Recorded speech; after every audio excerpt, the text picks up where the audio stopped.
Praise the lord. Welcome to Damaris faith. ఈరోజు మనము మొక్కుకొన్న మొక్కుబడి చెల్లించే విధంగా మన మనస్సు మారాలి అనే విషయం పైన మాట్లాడుకొని దానికి సంబంధించిన ఒక మనసు మారాలి అనే పాట విందాము. మనకు సమస్య వచ్చినప్పుడు లేదా మన యొక్క అవసరత కొరకు దేవుణ్ణి ప్రార్థిస్తాము. దేవా, నాకు ఈ సహాయం చేయండి, ఇది చేస్తే నేను అది చేస్తాను అని అనేక రకాల మొక్కుబడులను చేస్తూ ఉంటారు.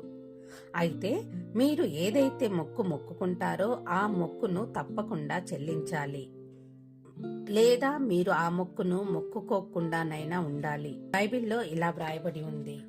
ప్రసంగి 5వ అధ్యాయము 5వ వచనంలో ఇలా వ్రాయబడి ఉంది. నీవు మ్రొక్కుకొనిన దానిని చెల్లించుము. నీవు మ్రొక్కుకొని చెల్లింపకుండుట కంటే మ్రొక్కుకొనకుండుటయే మేలు. దేవుడు మనకు చేసిన సహాయాన్ని మర్చిపోకుండా మనం దేవుడి దగ్గర అయితే ఏదైతే ఒప్పుకొని ఉన్నామో దాన్ని దేవునికి తిరిగి ఇచ్చేవారంగా ఉండాలని కోరుకుంటున్నాను.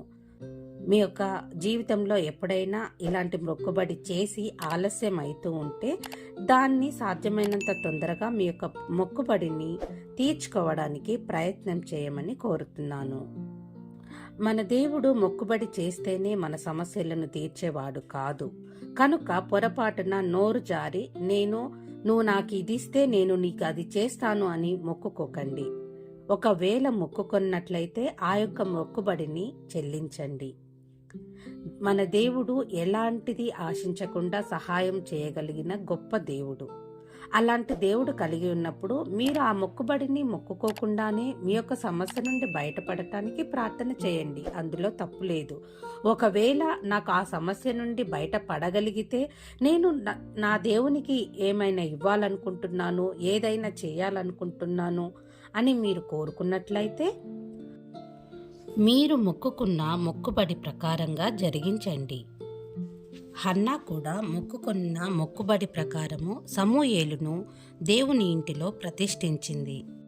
రోగం కొరకు దేవునికి ఎన్నో మొక్కులు చెల్లించుకుంటాము. అలాగే ఆ రోగం గాని తగ్గిపోయిందంటే ఇంకా దేవుణ్ణి మర్చిపోయే వారంగా ఉంటున్నాము. దేవుని ఇంటికి కూడా వెళ్ళము, దేవునికి ప్రార్థన చేయము. అదే రోగం కలిగినప్పుడు, బాధ కలిగినప్పుడు మాత్రం దేవుని దగ్గరికి వచ్చి ప్రార్థన చేస్తూనే ఉంటాము. దేవా, నాకు ఈ రోగం తగ్గించండి, నాకు ఈ జబ్బుని తీసివేయండి అని. ఆ రోగం తగ్గిపోయాక దేవుణ్ణి మర్చిపోయే వారంగా ఉంటున్నాము. అదేవిధంగా మనకు కానీ ఉద్యోగం లేదు అనుకోండి, దేవా నాకు ఉద్యోగం ఇవ్వండి, నాకు ఉద్యోగం వస్తే మీకు 10% తీస్తాను, లేదా నాకు ఈ యొక్క ఉద్యోగం ఇవ్వండి నాయన, మీ మందిరానికి ఈ సహాయం చేస్తాను, లేదా సువార్త పని కొరకై నేను ఇంత ఖర్చు పెడతాను. ఏదో ఒక విషయం, ఏదో ఒక విధంగానైతే మీరు దేవా నాకు ఉద్యోగం ఇవ్వండి, నేను తప్పకుండా మందిరానికి వస్తాను, ప్రతి ఆదివారం ఆరాధన చేస్తాను అని మొక్కుకొని ఉండవచ్చు. అప్పుడు ఉద్యోగం దొరికిన తర్వాత కొంతమంది ఎలా ఉంటున్నారంటే దేవుని మాటను మరచిపోయేవారుగా ఉంటున్నారు. అందుకని మన యొక్క జీవితం అంతా కూడా ఒక్కొక్కసారి మనము పరీక్షించుకోవాలి. ఆ పరీక్షలోనే మనం చేసిన తప్పులన్నీ మనకు తెలిసిపోతూ ఉంటాయి. ఆ యొక్క పరీక్షలోనే మన పాపాలన్నింటినీ కడుగుకొని యేసయ్య సన్నిధిలో మోకరించి ప్రార్థించుకోవాలి. దేవుడి యొక్క వాక్యంను దీవించునుగాక.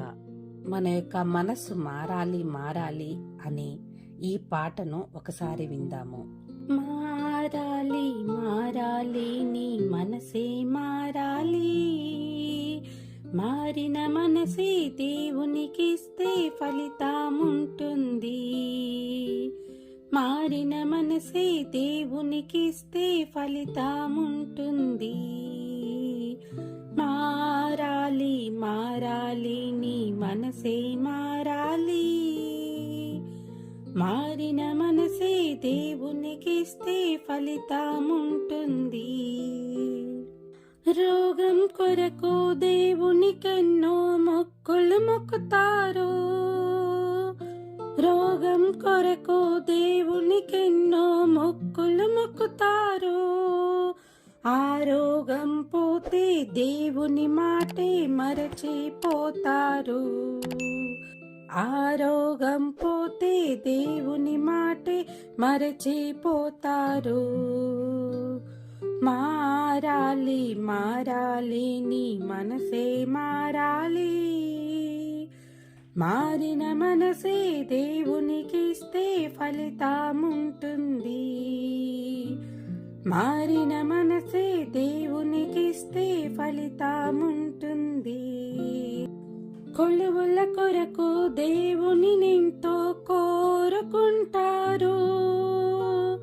కొలువుల కొరకు దేవుని ఎంతో కోరుకుంటారు. ఆ కొలువులు కాస్త దొరికాయంటే దేవుని మాటే మరచిపోతారు. ఆ కొలువులు కాస్త దొరికాయంటే దేవుని మాటే మరచిపోతారు. మారాలి మారాలి నీ మనసే మారాలి. మారిన మనసే దేవునికిస్తే ఫలితముంటుంది. మారిన మనసే దేవునికిస్తే ఫలితముంటుంది. నీ జీవితమంతా ఒక్కొక్కసారి పరీక్ష చేయాలి. నీ జీవితమంతా ఒక్కొక్కసారి పరీక్ష చేయాలి. ఆ పరీక్షలోనే పాపాలన్నీ కడిగి వేయాలి. ఆ పరీక్షలోనే పాపాలన్నీ కడిగి వేయాలి. మారాలి మారాలి నీ మనసే మారాలి. మారిన మనసే దేవునికిస్తే ఫలితముంటుంది. మారిన మనసే దేవునికిస్తే ఫలితముంటుంది. Thanks for watching. God bless you all. Praise the lord.